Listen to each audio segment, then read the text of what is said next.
وہ اپنی کوئی کلاس نہیں چھوڑتے تھے۔ سنتوش کو دفتر کے لیے 8:30 بجے آفس کی ہی سٹاف وین لینے کے لیے آتی تھی اور سمترا اب بھائی کے ساتھ ہی بس سٹاپ تک جایا کرتی تھی اور سارے راستے الجھی ہوئی اور ڈری سہمی سے رہتے، جیسے کوئی انجانا خوف اسے اندر ہی اندر کھا رہا ہو۔ اور پھر سنتوش پر بہن کے خوف کا یہ راز بھی کھل ہی گیا۔ اس روز سنتوش سمترا کے ساتھ ہی گھر کے دروازے سے نکلا، مگر اسے گلی میں اچانک یاد آیا کہ وہ کوئی ضروری فائل تو گھر میں ہی اپنی میز پر ہی بھول آیا ہے۔ اس نے سمترا کو بس سٹاپ کی طرف جانے کو کہا اور خود جلدی سے واپس گھر کی طرف لپکا، مگر فائل اٹھا کر جب وہ گلی میں آیا تو اس نے سمترا کو پریشانی میں الٹے پاؤں گھر کی طرف تقریباً بھاگ کر آتے ہوئے دیکھا۔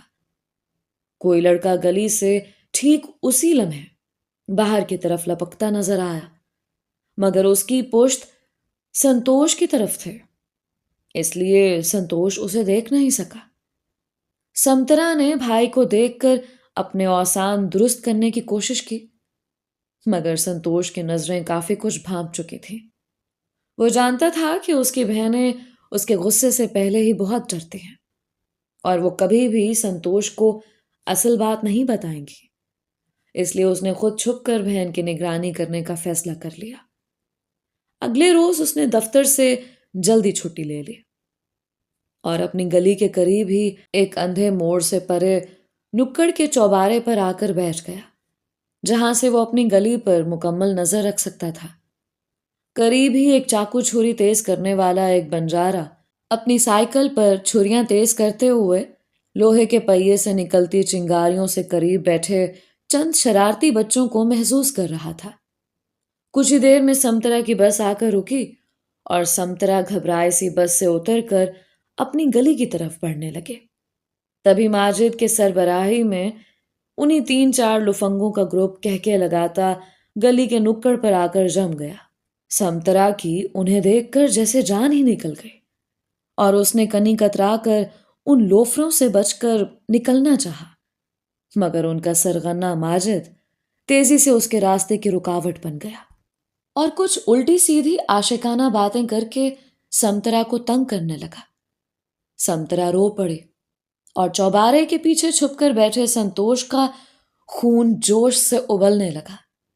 اسے اپنی معصوم بہن کی ساری پریشانی سمجھ میں آ گئی۔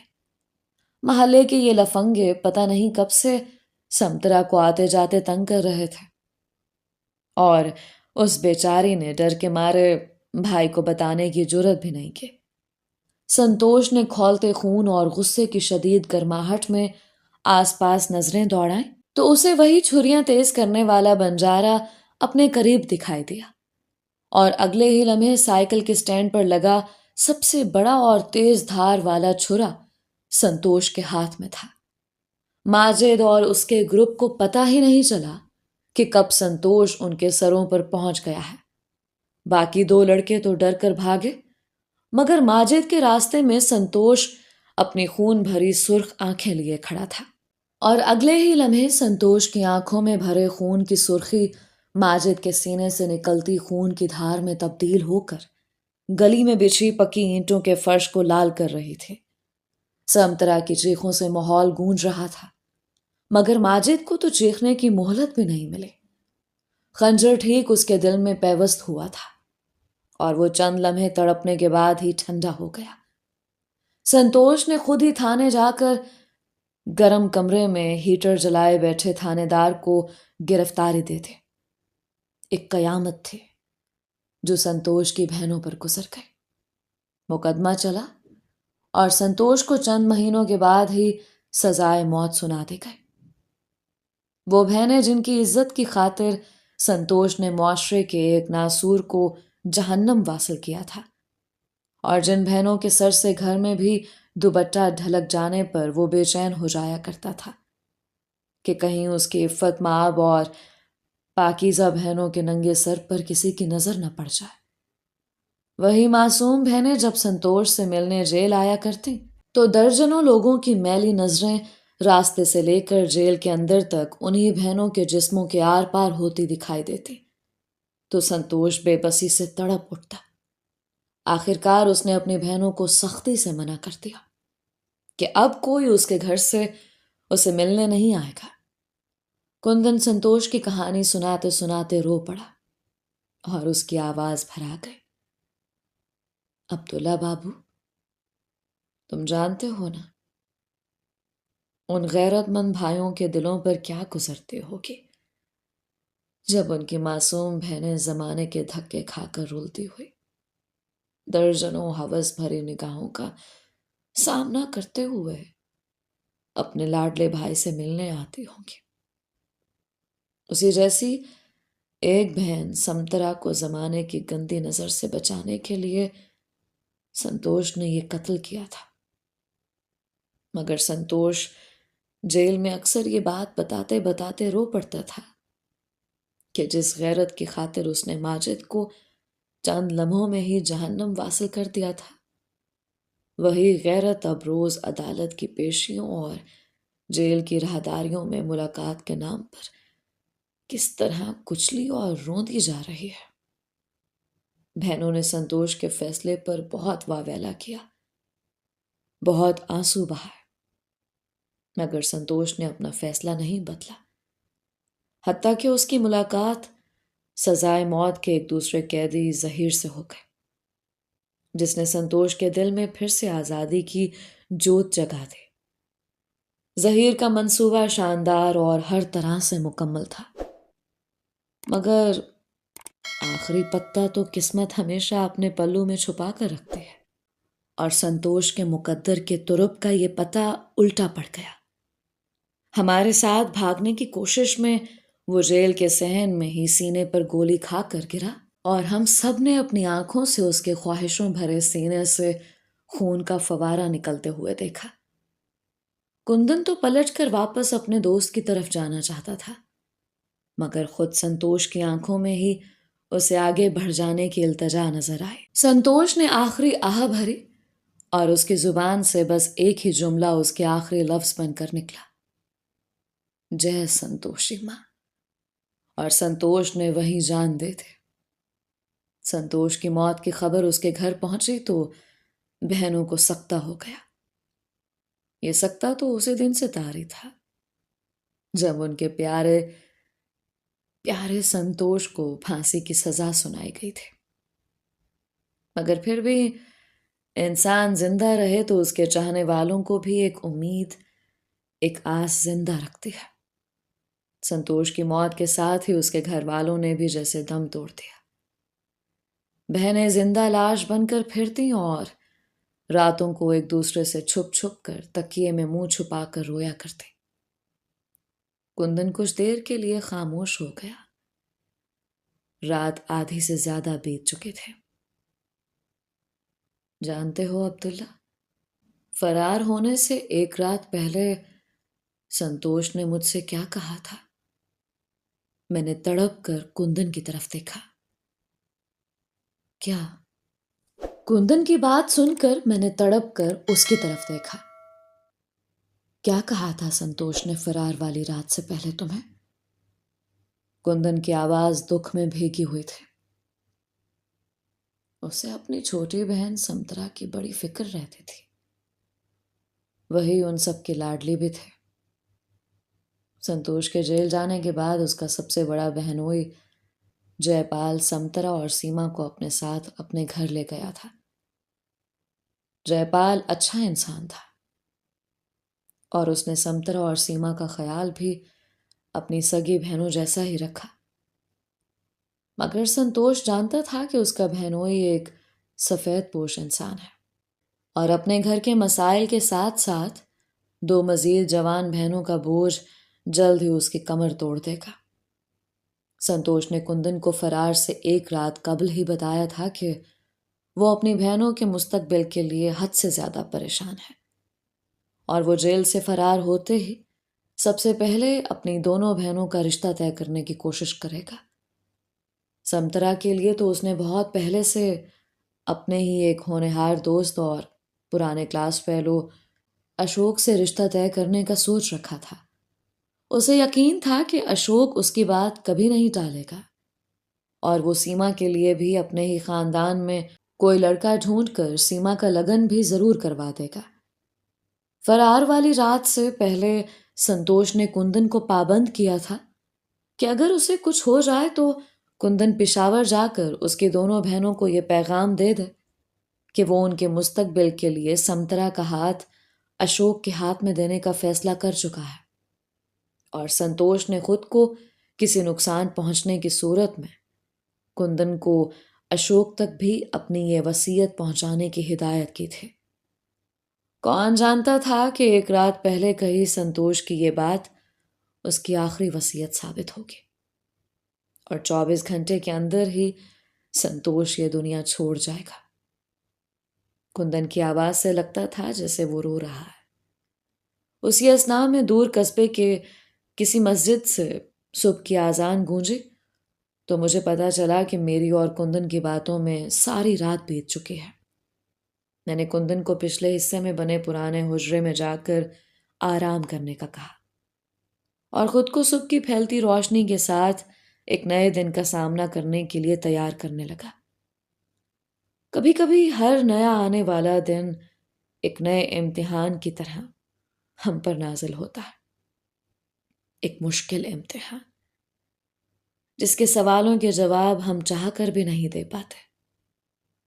دن دھیرے دھیرے چڑھتا گیا اور میرا ذہن سنتوش کی کہانی میں الجھا رہا۔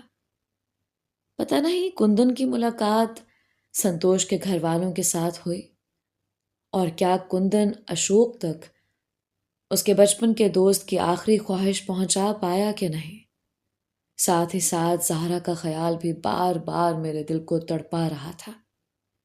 میں 3 دن پہلے اسے جس حالت میں بڑی حویلی میں چھوڑ کر آیا تھا، اس کے بعد اس کی کوئی خیر خبر کہیں سے مجھے نہیں مل رہی تھی۔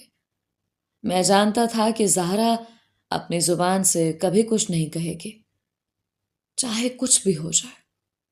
وہ اپنے بڑوں کی عزت اور مان کا بھرم ہمیشہ قائم رکھے گی۔ شاید میں خود ہی بار بار جانے انجانے اس کی راہ کی رکاوٹ بن جاتا تھا، ورنہ وہ بیچاری تو وہی کرتی رہی تھی جس کا حکم میں نے اسے جیل کی آخری ملاقات میں بچھڑتے سمے دیا تھا۔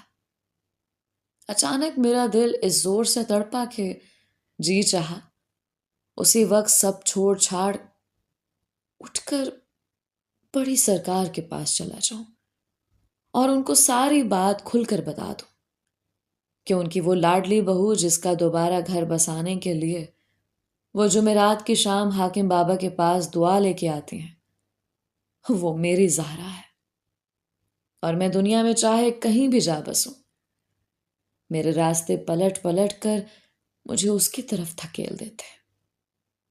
اس لیے میرے راستے اسے جدا نہ کریں۔ قدرت نے اگر ہم دونوں کا سامنا پھر سے کروا ہی دیا ہے تو خدا را اب اسے میری نظروں سے دور نہ کرے۔ میں انہی سوچوں میں گم بیٹھا تھا کہ باہر کچھ شور کی آوازیں ابھریں، اور پھر تھوڑی ہی دیر میں سکندر اپنے محافظوں کے ساتھ مزار کے مرکزی دروازے سے اندر داخل ہوتا دکھائی دیا۔ میرا دل زور سے دھڑکا، کہیں وہ ظہیر کو بھی تو اپنے ساتھ نہیں لے آیا۔ میری نظر بے اختیار مزار کے احاطے میں تعینات سادہ لباس والے پولیس اہلکاروں پر پڑے۔ وہ بھی سکندر کو میری طرف بڑھتے دیکھ کر چوکنا سے ہو گئے تھے، مگر ظہیر کو سکندر کے ساتھ نہ پا کر میں نے سکون کی ایک لمبی سانس بھری۔ بگھا بھی سکندر کے ساتھ نہیں تھا۔ سکندر نے خلاف معمول پہلے مزار کے احاطے میں اپنے محافظوں سمیت کھڑے ہو کر دعا کی، جیسے یہاں آنا جانا اس کا پرانا معمول رہا ہو۔ میں چونک گیا، کیونکہ پہلے بڑی سرکار اور پھر سکندر نے مجھے خود بتایا تھا کہ وہ ان درگاہوں اور مزاروں کی حقیقت کو صرف ایک ڈھونگ اور دھوکے سے زیادہ کچھ نہیں سمجھتا، بلکہ وہ تو اپنی ماں کو بھی بار بار یہاں آنے سے منع کرتا رہتا تھا۔ ایسے میں سکندر کا یوں درگاہ میں آنا اور فاتحہ پڑھنا نہایت خلاف معمول حرکت تھی۔ سکندر نے اطمینان سے دعا ختم کر کے چہرے پر ہاتھ پھیرا اور پھر مجھے دیکھ کر یوں میری طرف بڑھا جیسے وہ مزار پر چڑھاوا چڑھانے یا کسی دوسری خدمت کے لیے مجھے پیسے دینا چاہتا ہے۔ اس نے جیب سے اپنا بٹوا نکالا اور 5,000 کے چند بڑے نوٹ نکال کر میری طرف بڑھاتے ہوئے بظاہر سرسری لہجے میں بولا، کچھ کہنے کی ضرورت نہیں ہے، میرے بندوں نے زمینوں پر ہی مجھے اطلاع کر دی تھی کہ یہاں پولیس کی بھاری نفری پہنچ چکی ہے، سنا ہے کوئی بڑا افسر بھی ساتھ ہے۔ میں نے ظہیر اور بگھے کو اپنی حویلی میں پہنچا دیا ہے، تمہیں موقع ملے تو تم بھی نظر بجا کر وہیں پہنچ جانا۔ میں نے یوں پیسے پکڑے جیسے کوئی مجاور ممنونیت کا اظہار کرتا ہے۔ میرا نکلنا فی الحال مشکل ہے، یہاں صحن میں بھی خفیہ پولیس والے مجاوروں کے روپ میں موجود ہیں، اور ظہیر سے کہنا کہ کندن بھی یہاں پہنچ گیا ہے، مگر وہ زخمی ہے اور اس کی حالت ٹھیک نہیں ہے، ہو سکے تو اسے بھی کسی طرح یہاں سے نکال کر اپنے ٹھکانے تک پہنچانے کی کوئی تدبیر کرو، وہ یہاں زیادہ دن چھپ نہیں سکے گا، قافلہ جاتے ہی اس کی روپوشی کا پول کھل جائے گا سب پر۔ سکندر نے یوں سر ہلایا جیسے میری ممنونیت کا اظہار قبول کر رہا ہو۔ ٹھیک ہے، میں سمجھ گیا، تم کندن کو تسلی دو اور فی الحال اسے کسی بھی طرح اپنے پاس ہی پناہ میں رکھو، میں جلد ہی اسے یہاں سے نکالنے کی کوئی تدبیر کرتا ہوں۔ سکندر نے اپنی آنکھوں پر دھوپ کا چشمہ لگایا اور وہاں سے پلٹ گیا۔ میں نے سکندر کے دیے ہوئے پیسے قریب سے گزرتے ایک مجاور کے حوالے کیے اور اسے اونچی آواز میں ان پیسوں کی خیرات بانٹنے کی ہدایات دینے لگا۔ میں جانتا تھا کہ میرے پہرے دار یہ سب سن کر مطمئن ہو کر اپنی مخصوص جگہوں پر پلٹ گئے ہیں۔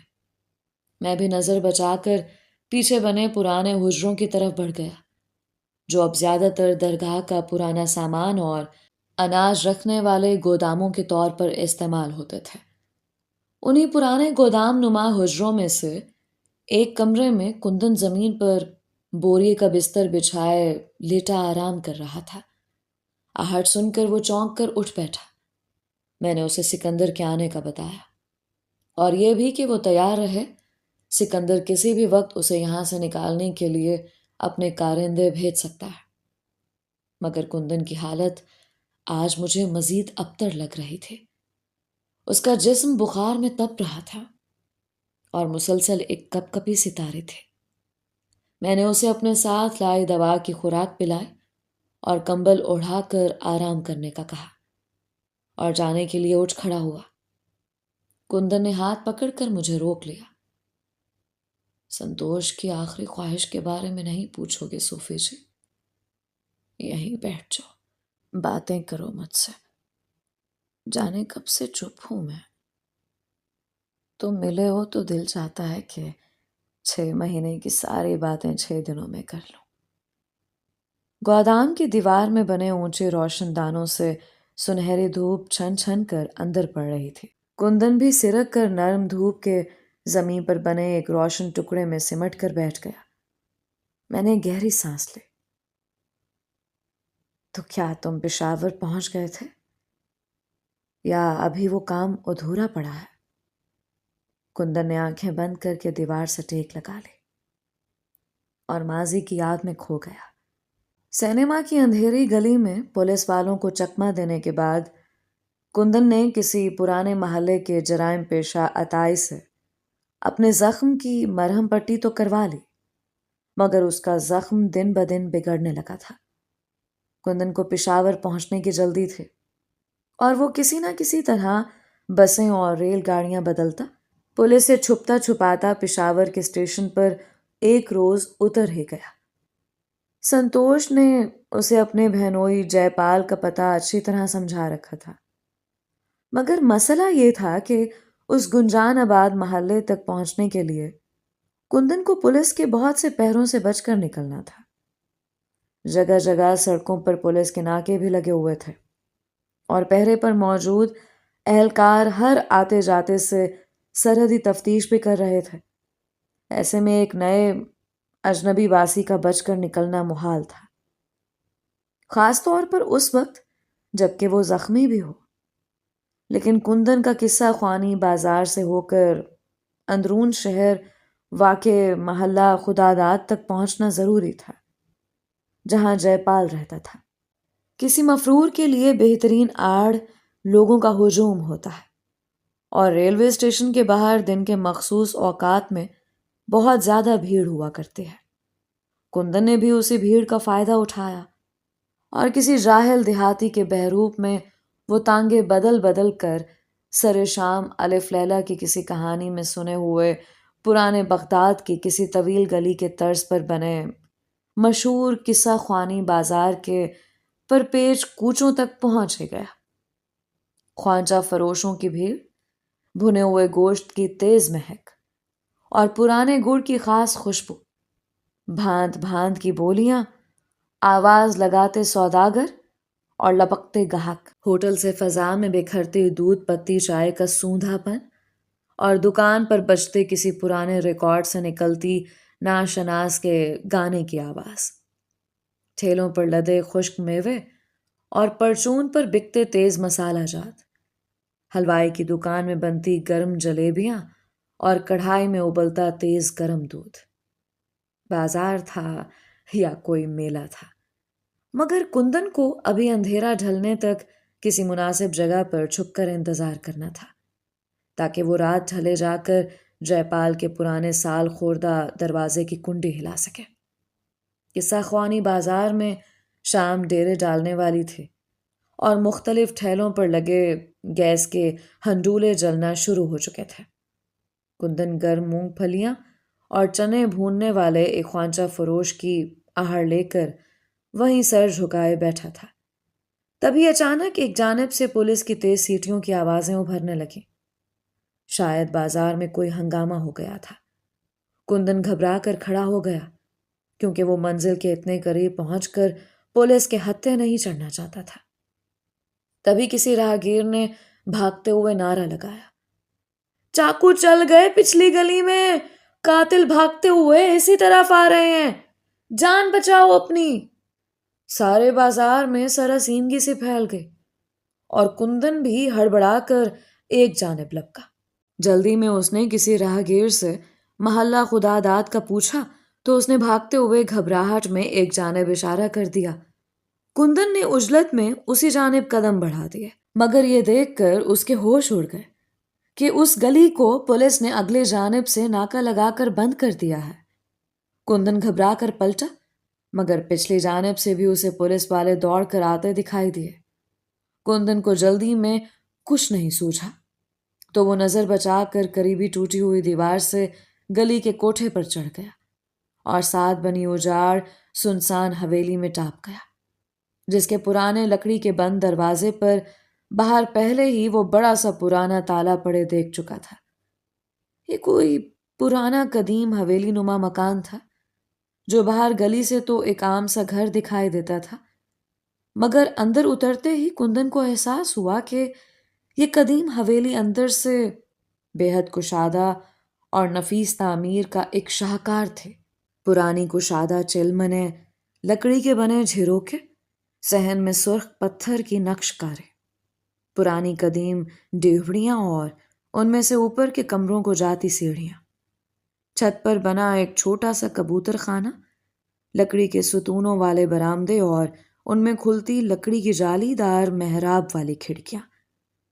کندن کچھ دیر وہیں چھت پر نیچے جاتی تنگ سیڑھیوں کے ایک گوشے میں دبکا باہر گلی کا ہنگامہ ختم ہونے کا انتظار کرتا رہا، اور پھر دھیرے دھیرے سیڑھیاں اتر کر وہ نیچے حویلی کے صحن میں آ گیا۔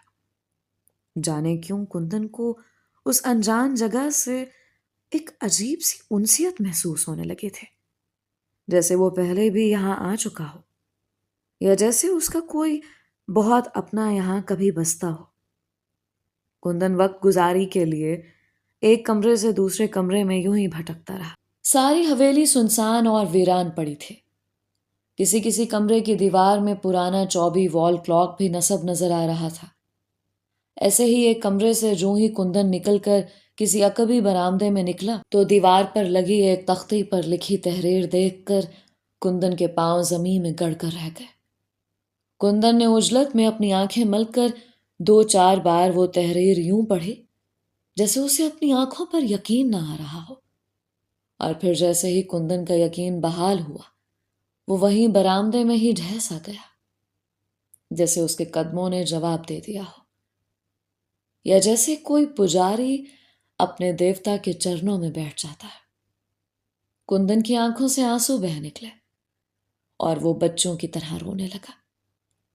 سامنے لگی تختی پر ہدایات درج تھیں۔ خبردار، حکومت وقت نے اس گھر کو قومی ورثہ قرار دے دیا ہے اور یوسف خان عرف دلیپ کمار کی یہ حویلی حکومتی نگہداشت میں دی جا رہی ہے۔ کوئی بھی فرد یا گروہ بنا اجازت اس قومی ورثے کی تزئین و آرائش کے کام میں دخل اندازی کرتا پایا گیا تو حسب ضابطہ کارروائی کی جائے گی۔ بر صغیر کے عظیم فنکار یوسف خان عرف دلیپ کمار کی اس جائے پیدائش کی نگرانی اور حفاظت ہم سب کا فرض ہے۔ کندن کے ذہن میں جھکڑ سے چل رہے تھے۔ وہ اپنے من مندر کے اس دیوتا کے گھر کی دہلیز پر بیٹھا تھا جسے دیکھ کر وہ فلم بینی کے اس طلسم کدے میں داخل ہوا تھا، جس کی تصویریں اور پرانے پوسٹر اس کی اسکول کی کاپی کتابوں اور کمرے کی دیواروں پر ہمہ وقت چپکے رہتے تھے۔ اسے یاد آیا کہ وہ اپنے شہر کے ریگل سینما تھیٹر کے مینیجر کے کمرے میں گھنٹوں اس لیے بیٹھا رہتا تھا کیونکہ اس کے پاس دلیپ کمار کی پرانی فلمی تصویروں کا ایک پورا خزانہ تھا جو اس نے اس وقت سے سنبھال رکھا تھا جب یہاں بھی تقسیم سے قبل اور بعد میں بھارتی فلموں کی نمائش ہوا کرتی تھی۔ سینما کا میجر جسے سب خان چاچا کہتے تھے خود بھی دلیپ کمار کا بہت بڑا پرستار تھا، اور وہ گھنٹوں کندن کو اپنی جوانی کے وہ قصے سنایا کرتا جب ریگل تھیٹر میں دلیپ کمار کی کوئی فلم لگتی تو کیسے پورے شہر کا شہر اپنے محبوب ہیرو کی ایک جھلک دیکھنے کے لیے امڑ آتا تھا۔ جوار بھاٹا، میلہ، جگنو، داغ اور انداز، کیسی کیسی فلمیں دیکھی تھیں اس شہر کے فلم بینوں نے ماضی میں یہاں۔ مدھومتی، نیا دور اور پھر مغل اعظم، کون تھا جو دلیپ کمار کا دیوانہ نہیں تھا؟ سینما کے باہر دن چڑھتے ہی لمبی قطار بن جاتی تھی جبکہ ٹکٹ کھلنے میں ابھی گھنٹوں باقی ہوتے، مگر 3 بجے کا میٹنی شو دیکھنے کے لیے فلم بین دن 12 بجے سے ہی ٹکٹ گھر کی کھڑکی کے قریب منڈلانے لگتے اور پھر رات گئے تک یہی سلسلہ جاری رہتا۔ وہ دلیپ کمار جس نے اپنے انداز سے ایک زمانے کو متاثر کیا اور آج بھی لاکھوں دلوں کے اندر بستا تھا، اسی دلیپ کمار کے گھر میں آج کندن بیٹھا تھا اور ہر چیز کو ٹٹول ٹٹول کر یہ تصور کر رہا تھا کہ اس کے محبوب اداکار کا لمس ابھی تک وہیں موجود ہوگا۔ وہ یہاں بیٹھتے ہوں گے، یہاں ان کے قدموں کے نشان ہوں گے، یہاں اسکول جانے کے لیے تیار ہوتے ہوں گے، یہاں کوٹھے پر گرمی کی دوپہروں میں ماں سے چھپ کر پتنگ اڑایا کرتے ہوں گے، اس بالکنی کے نیچے کھڑے ہو کر باہر برستی بارش کا نظارہ کرتے ہوں گے، اس 2 چھتی تلے بیٹھ کر اسکول کا کام کرتے ہوں گے، آتے جاتے شرارت سے اس بھاری سی دیوار میں نصب لکڑی کی گھڑی کی سوئیوں کو چھیڑنے کی کوشش کرتے ہوں گے۔ اس جیسے جانے اور کتنے خیال کندن کے دل و دماغ کی دنیا اتھل پتھل کرتے رہے اور وہ رک رک کر ہر ایک چیز کو نہایت غور سے دیکھتا رہا۔ ہم انسان کسی گھر سے جب چلے جاتے ہیں تو بھلا ہم پورا کب جاتے ہیں؟ ہمارے لمس، ہماری آہٹیں اور ہمارے ہنسنے رونے کی آوازیں وہیں پیچھے رہ جاتی ہیں۔ کندن کو بھی وہ ساری آہٹیں سنائی دے رہی تھیں، وہ منظر دکھائی دینے لگے تھے جب یہاں سے چھوٹا لالا یوسف اسکول کے لیے تیار ہو کر چند گلیوں پرے اپنے دوست راج کپور کے ساتھ اسکول جایا کرتا تھا۔ کندن کو یوں محسوس ہو رہا تھا جیسے جے پال سے ملنا تو صرف ایک بہانہ تھا، اس میں تو قدرت نے اس کے لیے یہ چند لمحے انعام کے طور پر یہاں اس شہر میں بچا رکھے تھے۔ ہم ساری زندگی میں پاتے ہی کیا ہیں اس بے درد زندگی سے؟ چند لمحے، ہماری ساری عمر کی کمائی آخر میں کیا نکلتی ہے؟ یہی چند لمحے۔ کندن بھی اپنی ساری زندگی کے حاصل انہی چند لمحوں کو سمیٹتے سمیٹتے تھک کر وہیں دیوار سے ٹیک لگا کر بیٹھ گیا۔ اچانک اندھیرے میں ایک آہٹ ہوئی۔ کندن گھبرا کر اٹھ بیٹھا۔ تبھی کوئی حویلی کی چھت پر کودا۔ کندن کی سانس رک گئی۔